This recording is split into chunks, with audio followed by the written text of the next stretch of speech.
the students were chanting his name as he put the ball in the basket with the speed of light. Just one more chance and their team will win. He needed to snatch the ball from his opponent member. He was aiming towards him, but the rain started.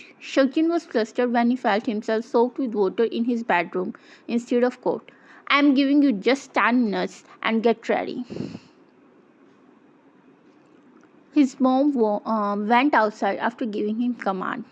Jin just yawned and dashed into the bathroom. After almost 30 minutes, he is checking himself in the mirror with a nose make on his face. "Wow, such a beauty."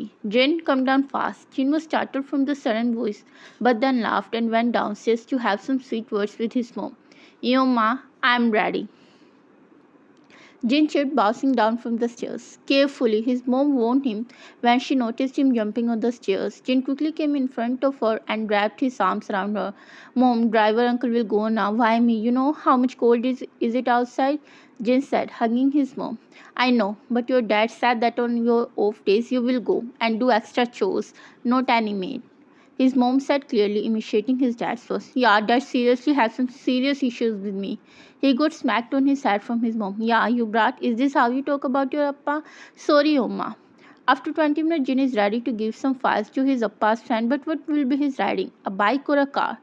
It's very cold outside, so car was so safe option. So Jin grabbed the keys of his favorite bike and dashed outside with a file in his hand and himself covered in long black warm fur coat with black boots and gloves and helmet on his head. It was an amazing experience to roam on the freezing streets with his bike. He was going back to home after handing the file to his appa's friend's house, but his eyes caught an amusing scene in front of him. He pulled the brake off his bike and now watching whatever is happening in front of him. A dog was moving towards the kid, maybe 5 or 4, who was backing and then got tripped maybe on his own shoes.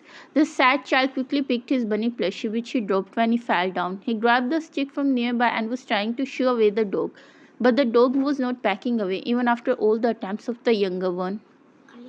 The dog attacked on the child, and that's when Jin realized he was not supposed to watch this. He quickly got off his bike and shooed the dog away, who was still trying to reach for the child's hand. That's when Jin noticed the cookie in the kid's fist. "Hey child, give him the cookie. He just wants that cookie." Jin tried to open the fist of the child, but he held him more tightly.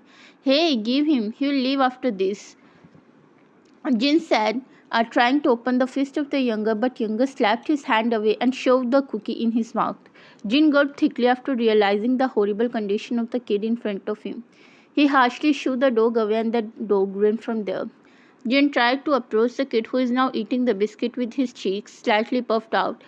As soon as child saw him, he slapped his hand away, curling himself into a ball with the plushie in his hand. That's when Jin noticed that the kid had no warm clothes over him. He just had a hoodie in which he is covered, but in this freezing weather it was of no use.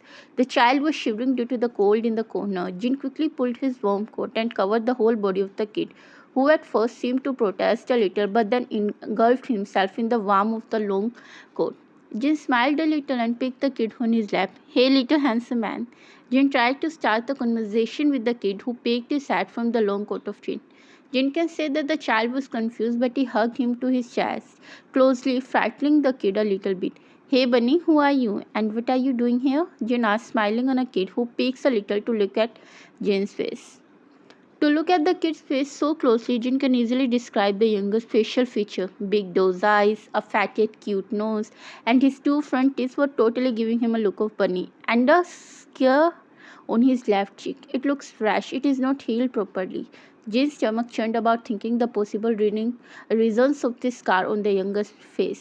"Hyung, who are you?" These were left from younger's lips. Jin smiled a little but shivered when a cold breeze of air hit him. It was literally freezing outside. "My name is Seokjin, but you can call me Jin Hyung," said Jin when his own teeth gnashing from the cold. The child seemed to notice it and he hugged the older one, removing the coat and put it on the older one. Now they both had warmth of the long warm coat. "You didn't answer my question, little one. What is your name?" Jin asked playfully, pinching the nose bridge of the bunny boy, who scolded, making Jin crack a smile. "Oh, so this bunny can be angry too?" Jin asked playfully, which made the younger one pout. "I'm Kukie and don't call me Bunny, it's his name," the boy said, showing Jin his plushy bunny, who was now covered in the dust. "Little one, I didn't ask what do you like. I asked what is your name." Jin said, chuckling a bit, but stopped when he felt a glare on him from the little one. It is my name, okay, Damhyung. It is Kukie. It is Cookie, not Cookie. Jin throwed his hat back in laughter and lightly smacked the little one on his head. You are spelling your name incorrectly, my bunny. It is Kookie, Cookie, not Cookie. Cookie notes after remembering that his father told the same thing. Jin asked again, where is your parents, Cookie? Jin noticed a change in the youngest one's expression. But the younger one pointed his finger towards sky. They are there. God needed them, so they took them. Jin said the same exact word which one of his Appa's friends told him on his parents' goodbye from this earth. Jin tried to act all fine, but he was not. It's okay, little one. Why? But what are you doing here alone in this cold? Who takes care of you now? Jin asked, hoping for a positive answer, but the things younger father told him was the worst he can think about. I had just one uncle. He said he will take care of me, but he was very bad. He didn't even give me my banana milk. He said that Cookie will not go to school, and he tore my canvas too. He is very bad uncle, so I ran away from there. And after that, the little one started to cry, making Jin panic. He just tightly hugged the boy, who was now soaking his shirt with a tear and a drool. After some minutes, Jin wiped his face from the handkerchief. So that's how you are here? Jin asked, and Younger just nodded his head in the response. Jin was now in so bizarre situation. He didn't want to leave the kid here on the road to suffer or most probably die in this chilly weather with no care, but on the other hand he was not responsible enough to take care of the child. He himself is just 90 years, and most important thing, will his parent allow him? No, he can't take this kid with him. He will get whatever is in his future. He put the kid down from his hold and covered him in his coat. He was ready to leave but got stopped from the tug on his band. He bent to the level of the kid. Look, Cookie, I need to go. My mom is waiting for me. Take care. Jin saw that how Kid loosed his hold from his pant. Was he really expecting that Jin will take him with him? No, he surely didn't. Jin ignored that how the little kid's lips wobbled down and tears fell from his eyes. Jin pretended to not affected by this.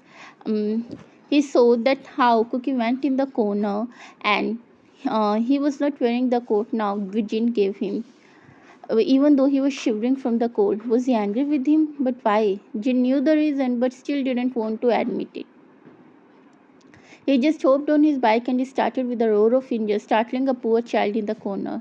Jin turned his bike to go to his home, but he can see that how a same dog is coming towards the poor child who is curled in the bowl. Jin quickly hopped off his bike and picked the shivered child in his arm and kissed all over his face. Little sobbing were coming from the little Cookie. It doesn't matter for him now that what his parents will think. If anything matters for now, that is a shivering child in his arms. This is how he met a precious angel in his life, a boy named Cookie.